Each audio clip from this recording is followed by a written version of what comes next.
ETV అభిరుచి ప్రేక్షక మహాశయులందరికీ మన cow and calf rice brand సమర్పించు సూపర్ షెఫ్ వంటకి స్వాగతం సుస్వాగతం. ఈ రోజు మనం సోరకాయలతోటి చక్కగా కోఫ్తాలు తయారు చేసుకుందాం. మనం ఇదివరకే ఈ సోరకాయలతోటి కోఫ్తా తయారు చేసుకున్నాం. మరి ఈ కోఫ్తాలతో పాటు రకరకాల గ్రేవీలు చేసుకోవచ్చు. ఒకటేమో టమాటో బేస్ గ్రేవీ. కానీ ఈరోజు పొద్దున్నే మార్కెట్కి వెళ్తే నాకు పాలకూర చక్కగా ఫ్రెష్గా కనిపించింది. సోరకాయతో చేసే మన కోఫ్తాలు ఈ పాలకూరతోటి గ్రేవీ చేసి దాంతో తయారు చేసుకుందాం. అయితే పాలకూరైనా ఏ ఆకుకూరైనా మనం మార్కెట్లో కొన్నప్పుడు మాత్రం బోళ్ళన్ని నీళ్ళల్లో కొంచెం సేపు ఈ ఆకుని నానబెట్టండి. ఎందుకంటే వాళ్ళు బోళ్ళని పురుగుల మందులు అవి ఇవి చల్లుతారు. ఆకుకూరల్లో మనకి ఎక్కువగా వచ్చే ప్రమాదం ఉంటుంది. అందుకని నీళ్ళల్లో మంచిగా నానబెట్టేసి దాన్ని తర్వాత లైట్గా చక్కగా కడిగి మనం వాడుకుందాం. ఈ పాలకూరతోటి గ్రేవీ తయారు చేయడానికి ముందుగా ఈ ఆకుకూరని లైట్గా వేడి నీళ్ళల్లో వేసి తర్వాత పేస్ట్ చేసుకుంటే మంచి సిల్కీగా వస్తుంది.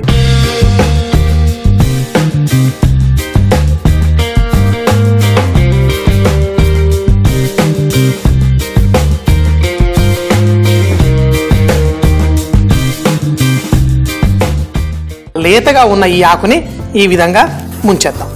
ఇలా వేడి నీళ్ళల్లో 1 నిమిషం పాటు చక్కగా దీన్ని అవుతే ఇది సాఫ్ట్గా అయిపోతుంది. తర్వాత మనం మిక్సీ జార్లో వేసి పేస్ట్ చేసుకుందాం. ఈ ఆకుకూర మనం వేడి నీళ్ళల్లో వేసిన వెంటనే సాఫ్ట్గా చక్కగా అయిపోతుంది.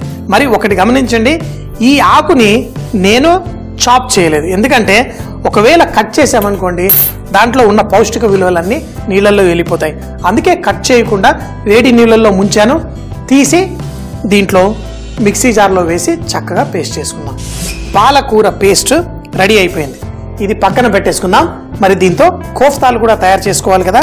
సోరకాయని గ్రేటర్ తోటి గ్రేట్ చేసుకొని దీంట్లో ఉన్న నీళ్లు తీసేసి వాడుకుందాం. అయితే ఈ నీళ్ళని పడేయద్దు సుమా, ఎందుకంటే దీంట్లో కూడా బోల్డ్ పౌష్టిక విలువలు ఉంటాయి. కాకపోతే కోఫ్తాలు చేసేటప్పుడు మనకి నీళ్లు ఎంత తక్కువగా ఉంటే మన కోఫ్తాలు చక్కగా ఫ్రై చేయడానికి బాగుంటాయి. అందుకని చెప్పేసి సోరకాయలో నుంచి నీళ్ళన్నీ తీసేసుకున్నాము. ఈ నీళ్ళని మళ్ళీ మన పాలకూర పేస్ట్ ఏదైతే ఉందో అందులో వేసేసుకుందాం. ఇప్పుడు మంచి పాలకూర గ్రేవీ కూడా రెడీ అవుతుంది. ఇప్పుడు ఈ సోరకాయ ఏదైతే ఉందో దీంట్లో అన్ని రకాల మసాలాలు అన్నీ వేసుకొని తయారు చేసుకుందాం. దీనికి ముందుగా కారప్పొడి, కావాలంటే చిటికెడంతా పసుపు. కోఫ్తాలు ఏవైతే ఉంటాయో అవి టేస్టీగా ఉండాలి. ఈ కోఫ్తాలు కొంచెం అంతా పులుపులో ఉంటే చాలా బాగుంటాయి. మరి తినేటప్పుడు టేస్టీగా ఉండడం కోసం ఈ ఆమ్చూర్ పొడి అంటే పచ్చి మామిడికాయ ముక్కల్ని ఎండపెట్టి చేసిన పొడి మన నార్త్ ఇండియన్ వంటల్లో చాలా ఎక్కువగా వాడతారు. అలాగే దీంట్లో శనగపిండి వేసి ఈ ఉండలు తయారు చేసుకుందాం. దీంట్లో చిటికెడంత సోడా, పిండిలోనే కలిపితే పర్లేదు. మరి తర్వాత వేసేటైతే ఈ సోడాని ఈ విధంగా కొంచెం పైనుంచి వేస్తే కలిసిపోతుంది.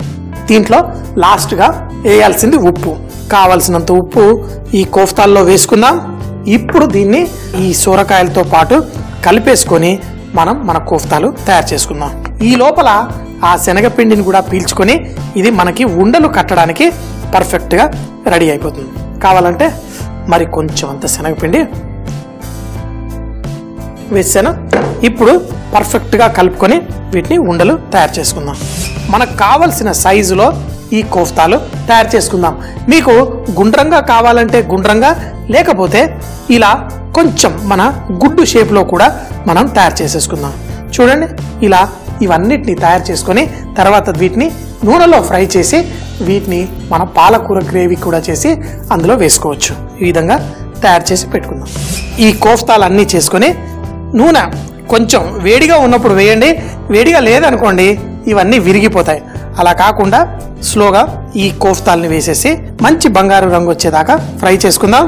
ఆహా, మన సోరకాయ దాంట్లో ఉన్న తేమ వల్ల కూడా ఇవి మనకి పైన ఎలా వచ్చినా లోపల మాత్రం సాఫ్ట్గా ఉంటాయి. పాలకూర గ్రేవీ ఈ గిన్నెలో తయారు చేసి ఆ గ్రేవీ పర్ఫెక్ట్గా ఉన్నప్పుడు ఇవి కోఫ్తాలు అందులో వేసి వడ్డించుకుంటే భలే అద్భుతంగా ఉంటాయి. ఈ సోరకాయ కోఫ్తా మన పాలకూర గ్రేవీలో. కోఫ్తాలు రెడీ అయిపోయాయి. మనం చేసిన దానికంటే కొంచెం సోడా కూడా వేసాం కాబట్టి ఇవి లైట్గా ఉబ్బి పర్ఫెక్ట్గా ఉన్నాయి. చూడండి, ఇప్పుడు ఇవి లోపల సాఫ్ట్గా, బయట మన శనగపిండితో చక్కగా ఉన్నాయి. మరి వీటిని గ్రేవీ తయారు చేసుకొని వేసుకుందాం. ఈ కూర చేసుకోవడం కోసం నూనె వేసుకుందాం. నూనె వేడెక్కాక మసాలాలు వేసి ఈ గ్రేవీ తయారు చేసుకుందాం. ఉల్లిపాయల్ని కూడా సన్నగా తరిగేసుకుందాం. ఇలా గ్రేవీ చేసుకునేటప్పుడు సన్నగా ఉంటే బాగుంటుంది. అయితే ఈ పాలకూరతో చేసేటప్పుడు చాలా రకాలుగా, ఈ రోజేమో మనం పేస్ట్ చేసాం.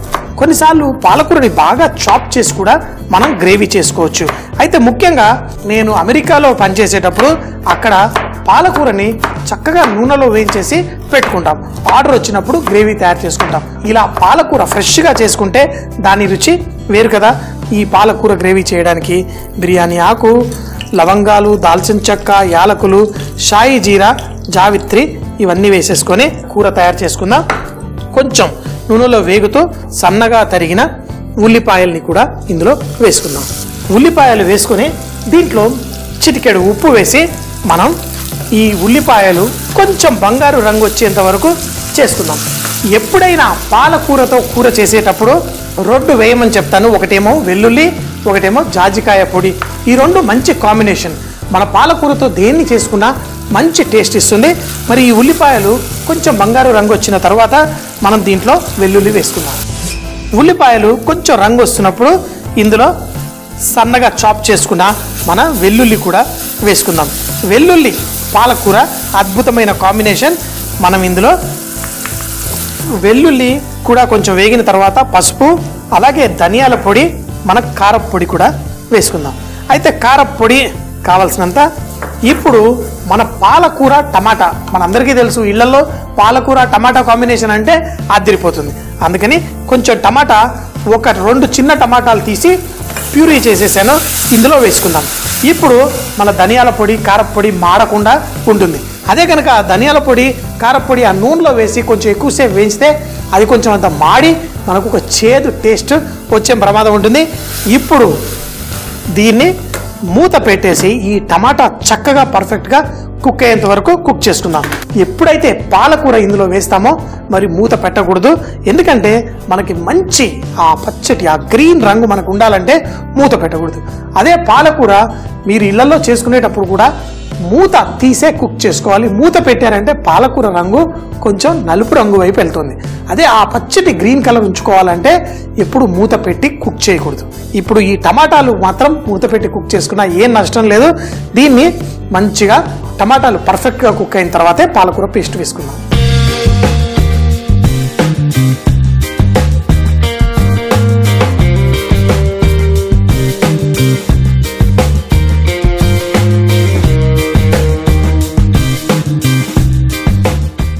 ఇందులో నుంచి నూనె కూడా బయటకు వచ్చేస్తుంది. పర్ఫెక్ట్. ఇప్పుడు మన పాలకూర వేసి, మరి ఏం చెప్పానో, ఒక్కసారి పాలకూర వేసిన తర్వాత మూత పెట్టకూడదు. మూత పెడితే ఈ రంగు ఇలా గ్రీన్గా ఉండదు. కాబట్టి దీన్ని ఈ గ్రీన్ కలర్ చక్కగా ఉంచి కాపాడదాం. దీంట్లో కావాల్సినన్ని నీళ్లు పోసి దీన్ని 10 నిమిషాలైనా మీరు చక్కగా మరిగించుకోవచ్చు. ఏ నష్టం ఉండదు. ఈ కూరల్లో ఉప్పు వేసేటప్పుడు మాత్రం కొంచెం జాగ్రత్తగా ఉండాలి. ఎందుకంటే ఆకుకూరలో సహజంగా ఉప్పు ఉంటుంది. మనం ఉప్పు ముందు కూడా వేసాం. అయితే దాంట్లో కొంచెం రుచి అడ్జస్ట్ చేయడం కోసం కొంచెం అంత పంచదార, అలాగే ఈ పాలకూర కానీ బటర్ చికెన్ కానీ ఏవి చేసినా కొంచెం అంత కసూరి మేతి వేస్తే మంచి టేస్ట్ వస్తుంది. ఈ కసూరి మేతి పొడిని కూడా ఇలా జల్లుకుందాం. లాస్ట్గా జాజికాయ దీంతో మంచి కాంబినేషన్ కాబట్టి కొంచెం ఈ జాజికాయ పొడిని దీంట్లో వేసేసుకుందాం. మంచి టేస్ట్ ఇస్తుంది. ఇప్పుడు పర్ఫెక్ట్. మంచిగా ఈ కూర మెరుస్తూ మెరుస్తూ మంచి గ్రీన్ కలర్ వచ్చేంత వరకు కుక్ చేసి టేస్ట్ అడ్జస్ట్ చేసుకొని మనం దీన్ని లాస్ట్లో రుచి చూద్దాం. గ్రేవీ చిక్కగానే ఉంది. దీన్ని మనం వడ్డించేసుకుందాం. అయితే కోఫ్తాలు ఇందులో వేయడం కంటే ముందుగా ఈ కోఫ్తాలనే మనం ఎందులో అయితే వడ్డిస్తామో అందులో వేసి మనం ఈ గ్రేవీ చక్కగా ఈ మెరుస్తున్న గ్రేవీని దీనిపైన వేసి ఇచ్చేద్దాం. అయితే గ్రేవీ నేను చూపించిన విధంగా కుక్ చేస్తే మీ గ్రేవీ మంచి టేస్టీగా రెడీ అవుతుంది. ఈ కోఫ్తాలతోటి ఉప్పు అంతా చెక్ చేశాను. ఒక్కసారి కాదు 2-3 సార్లు చెక్ చేశాను. మంచి టేస్ట్ వచ్చింది. అయితే కొంతమంది ఇందులో క్రీమ్ కూడా వేసుకుంటారు. మీరు క్రీమ్ కావాలంటే వేసుకోవచ్చు. లేదంటే ఇలా తిన్నా చాలా మంచి సువాసనతో పర్ఫెక్ట్ గా మన కోఫ్తాలు రెడీ. గ్రేవీ లేకపోయినా ఈ కోఫ్తాలు కూడా మంచిగా టేస్టీగా ఉండాలి. అప్పుడే ఈ కూరతోటి పర్ఫెక్ట్ గా ఉంటుంది. పైన కొంచెం కరకరలాడుతూ లోపల సాఫ్ట్ గా పర్ఫెక్ట్ గా ఉంది. కానీ ఎప్పుడైతే ఈ గ్రేవీతో పాటు తింటామో దీని రుచి మరింతగా పెరిగిపోతుంది. చాలా టేస్టీగా ఉన్న కోఫ్తానైతే తిన్నాం, కానీ దీన్ని ఈ పాలకూర గ్రేవీ తోటి మనం తిన్నాం. అయితే ఇలా మంచి గ్రీన్ రంగు మెరుస్తూ మనకి రావాలంటే చూపించిన విధంగా పాలకూరపై మూత పెట్టకుండా కుక్ చేయాలి. మన కోఫ్తా ముక్కతోటి ఈ అన్నంతో పాటు కానీ రొట్టెలతో పాటు కానీ వడ్డించుకుంటే చాలా టేస్టీగా ఉంటుంది.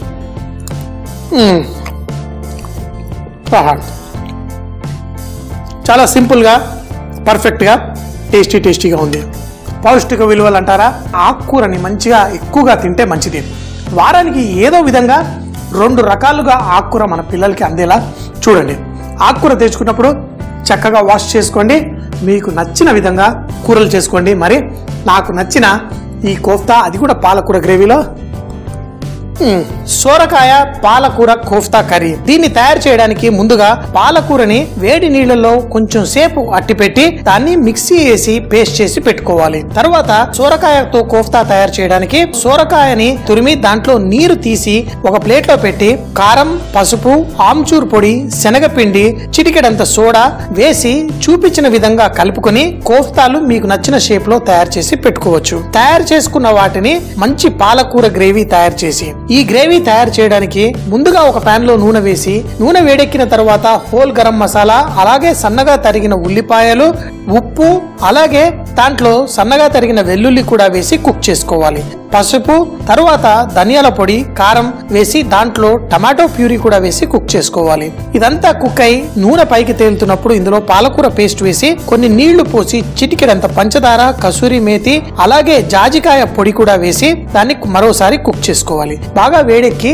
బాగా కుక్ అయిన తరువాత కోఫ్తాలతో పాటు ఈ గ్రేవీ వడ్డించుకొని వేడివేడిగా తింటే చాలా రుచిగా ఉంటుంది. ప్రతిరోజు మన ఈటీవీ అభిరుచిలో వచ్చే ప్రతి వంటకం మీరు మళ్ళీ చూడాలనుకుంటే మన యూట్యూబ్ ఛానల్లో ఈటీవీ అభిరుచి అని కొట్టి అక్కడ ఈ ప్రోగ్రాంలన్నీ మళ్ళీ చూడొచ్చు. అంతేకాకుండా మీరు ఫేస్బుక్లో ఈటీవీ అభిరుచిని సబ్స్క్రైబ్ చేయండి. మరిన్ని కొత్త వంటలు, విశేషాలు తెలుసుకోవచ్చు.